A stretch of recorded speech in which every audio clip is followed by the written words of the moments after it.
તારીખ 30 ઓગસ્ટ 31 ઓગસ્ટમાં પણ ઘણા ભાગોમાં ભારે વરસાદ થવાની શક્યતા રહેશે, જેમાં ઉત્તર ગુજરાતના ભાગો, મધ્ય ગુજરાતના ભાગો અને લગભગ દક્ષિણ ગુજરાતના ભાગો અને સૌરાષ્ટ્રના કેટલાક ભાગોમાં વરસાદ થવાની શક્યતા રહેશે. અને સમાચારો પર નજર કરીએ. 8 ગુમ ખલાસીઓને શોધવા માછીમારો જાતે કામે લાગ્યા.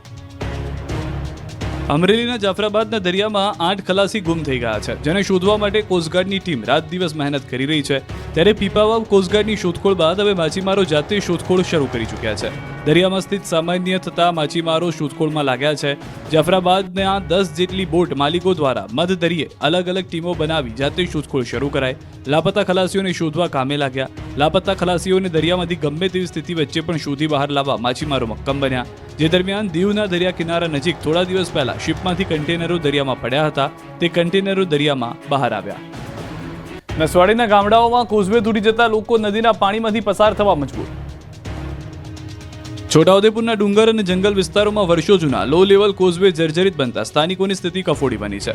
ચોમાસાની સિઝનમાં તો અશ્વિન નદીના ધસમસતા પાણી કોઝવે પર ફરી વળ્યા છે. ગામનો એકમાત્ર રસ્તો હોવાથી કેટલાક લોકો કોઝવે પર નદીના ધસમસતા પાણીમાં જીવના જોખમે પસાર થવા મજબૂર બન્યા. ગામની શાળામાં શિક્ષકો આવી શકતા નથી. ખેડૂતોને સામે કિનારે ખેતરમાં જઈ શકાતું નથી. જીવન જરૂરિયાતની વસ્તુઓ પણ લેવા જઈ શકાતું નથી. સ્થાનિકોની આ સમસ્યાના અનેક વર્ષોથી સામનો કરી રહ્યા છે. ક્વાંટ તાલુકાના સિંહાદા ગામમાં તાજેતરમાં એક યુવક પાણીમાંથી પસાર થઈ રહ્યો હતો અને અચાનક પાણીનો પ્રવાહ વધતા ડૂબી ગયો હતો, મૃત્યુ પામ્યો. આ સમસ્યાનું જલ્દી નિરાકરણ લાવવા ગ્રામજનો માંગ કરી રહ્યા છે.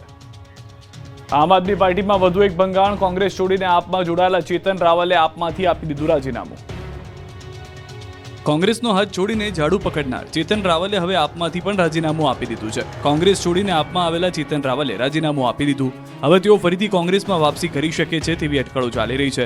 જોકે ચેતન રાવલ આ અંગે હજી કોઈ ખુલાસો કરી નથી શક્યા. તેમણે રાજીનામા અંગત કારણોને આગળ ધર્યા છે.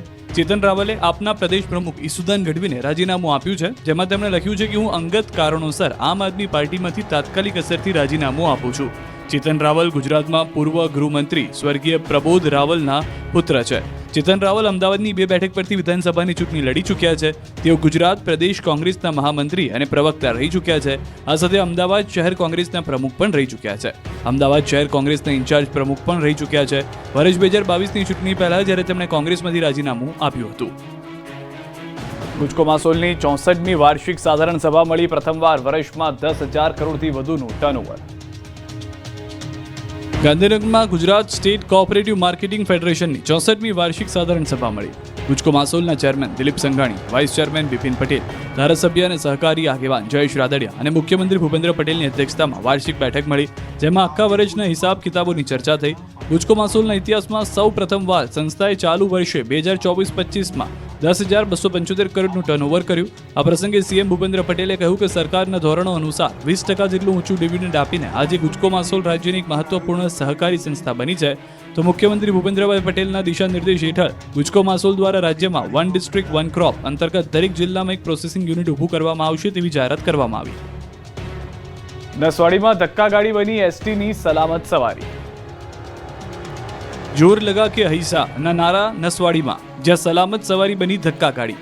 નસવાડી તાલુકાની લિંડા મોડલ સ્કૂલના વિદ્યાર્થીઓને લઈને જતી એસટી બસ રસ્તામાં બગડી ગઈ. જામની રૂટની એસટી બસ નસવાડી ટાઉનમાં બંધ પડી ગઈ, જેથી વિદ્યાર્થીઓ હેરાન થયા. ચાલકે બસ શરૂ કરવાના અનેક પ્રયાસો કર્યા, પરંતુ બસ શરૂ ન થતા અંતે બસમાંથી વિદ્યાર્થીઓ સહિતના મુસાફરોએ ઉતરીને બસને ધક્કા મારવાની ફરજ પડી. બાદમાં બસ શરૂ થઈ, પરંતુ વિદ્યાર્થીઓ સ્કૂલે સમયસર પહોંચી શક્યા ન હતા. આદિવાસી વિસ્તારમાં આ પ્રકારની ખગડધજ બસો ચલાવવામાં આવતી હોય તેવી ફરિયાદો ઉઠી છે. ફરી એકવાર પેરામિલિટરીના સૈનિકોએ ગાંધીનગરને ગજવ્યું. ગાંધીનગરને ફરી એકવાર પેરામિલિટરીના સૈનિકોએ ગજવ્યું હતું. મોટી સંખ્યામાં સૈનિકો સત્યાગ્રહ છાવણી ખાતે ભેગા થયા. તેમની વિવિધ પડતર માંગણીઓને લઈને મોટી સંખ્યામાં માજી સૈનિકો એકત્ર થયા. 5 વર્ષથી રજૂઆત કરવા છતાં સમસ્યાનો નિકાલ ન થતા પૂર્વ સૈનિકોએ ગાંધીનગરમાં પોતાની વિવિધ માંગ સાથેના પોસ્ટર લઈને ધરણા કર્યા, જેમાં પેરામિલિટરી, અર્ધલશ્કરી, બીએસએફ, સીઆરપીએફ, પાકિસ્તાન, બાંગ્લાદેશ, અફઘાનિસ્તાન, ચીન, નેપાળની સરહદ તેમજ આંતરિક સુરક્ષામાં યોગદાન આપનાર જવાનો જોડાયા. જવાનોને સેના જેવું સન્માન ન મળતા અન્ય ઓપરેશન માટે સત્યાગ્રહ છાવણી ખાતે વિરોધ નોંધાવ્યો. તમામ વિરાંગનાઓ, શહીદ પરિવારના લોકો પણ અહીં વિરોધમાં જોડાયા. આગામી સમયમાં સત્યાગ્રહ છાવણી ખાતે અનિશ્ચિત કાળ માટે ધરણાની ચીમકી ઉચ્ચારી છે. પાલનપુરમાં બિસ્માર રોડ મુદ્દે નગરપાલિકાની નેનામી કાઢી કર્યો અનોખો વિરોધ. પાલનપુર શહેરના ગઠામણ દરવાજાથી ડેરી રોડ સુધીના રસ્તાની હાલત ખૂબ બિસ્માર છે. તૂટી ગયેલા રસ્તાઓના હાલથી ત્રસ્ત થયેલા સ્થાનિકોએ અનોખો વિરોધ કર્યો. નગરપાલિકાની નનામી બનાવીને અંતિમ યાત્રા કાઢી અને નારેબાજી કરી. મોટી સંખ્યામાં જોડાયા. નગરપાલિકાનું પૂતળું બનાવી સીડી પર સુવડાવી અને 4 લોકો ઉપાડી. આગળ એક વ્યક્તિ માટલી લઈને ચાલ્યો. જાણે સ્મશાન યાત્રાએ જતા હોય તે રીતે સ્મશાન યાત્રા કાઢી. આ અંગેની જાણ થતાં પોલીસ પહોંચી ગઈ. પોલીસે સ્થળ પરથી સ્થાનિકોને નજરકેદ કર્યા. જોકે સ્થાનિકોએ આક્ષેપ કર્યા કે અવારનવાર તંત્રને રજૂઆત કરી છે, પરંતુ આ તંત્ર હજુ પણ ઘોર નિંદ્રામાં છે. તંત્ર દ્વારા આ રસ્તાનું સમારકામ કરવામાં આવતું નથી. ત્યારે સ્થાનિકોએ માંગ કરી છે કે વહેલી તકે તંત્ર જાગે અને આ રસ્તાનું સમારકામ કરે. જો રસ્તાનું સમારકામ ટૂંક સમયમાં નહીં કરવામાં આવે તો સ્થાનિકોએ હજુ પણ ઉગ્ર આંદોલનની ચીમકી ઉચ્ચારી. પાલનપુરમાં હાઈવે ઓથોરિટીનું કામ પોલીસે કર્યું. ટીઆરબી જવાનોએ ખાડા પૂર્યા. બનાસકાંઠા પંથકમાં ભારે વરસાદના પગલે મોટાભાગના રસ્તાઓ ખખડધજ બની ગયા છે. રોડ પર વાહન ચલાવવા માટે રોડ શોધવા બિલોરી કાચ લઈને નીકળવું પડે. આમ છતાં નેશનલ હાઈવે ઓથોરિટી દ્વારા રસ્તા રિપેર કરવામાં આવતા નથી. ત્યારે નેશનલ હાઈવે ઓથોરિટીનું કામ ટ્રાફિક જવાનોએ ઉપાડી લીધું. ટીઆરબી જવાન રોડ પર ખાડા પૂરતા જોવા મળ્યા. નેશનલ હાઈવે પર વરસાદ બાદ મસ્ત મોટા ખાડા ટ્રાફિક જવાનોએ પૂર્યા. પાલનપુર નેશનલ હાઈવે પર ચેકપોસ્ટથી એરોમા સર્કલ વચ્ચે ખાડા પૂરી તંત્રની આંખ ખોલી. જોકે આ જ માર્ગ પર નેશનલ હાઈવેની કચેરી આવી હોવા છતાં અધિકારીઓ આંખ આડા કાન કરી રહ્યા છે. સતત ત્રીજા દિવસે હાઈકોર્ટના વકીલોએ પાડી હડતાળ. ગુજરાત હાઈકોર્ટના જજની પ્રસ્તાવિત બદલીને લઈને વકીલોમાં રોષ યથાવત છે. હાઈકોર્ટ એડવોકેટ એસોસિએશને જાહેર કરેલી હડતાલ યથાવત રહી છે. આજે સતત ત્રીજા દિવસે પણ હાઈકોર્ટના વકીલો કામકાજથી અળગા રહ્યા. મોટી સંખ્યામાં વકીલો એકત્ર થઈને નારેબાજી કરી.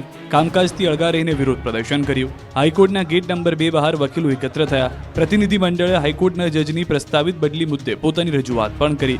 જોકે હજુ આ બાબતે સુપ્રીમ કોર્ટ તરફથી કોઈ નિર્ણય લેવાયો નથી, જેના પગલે વકીલોએ કામકાજથી અળગા રહેવાનું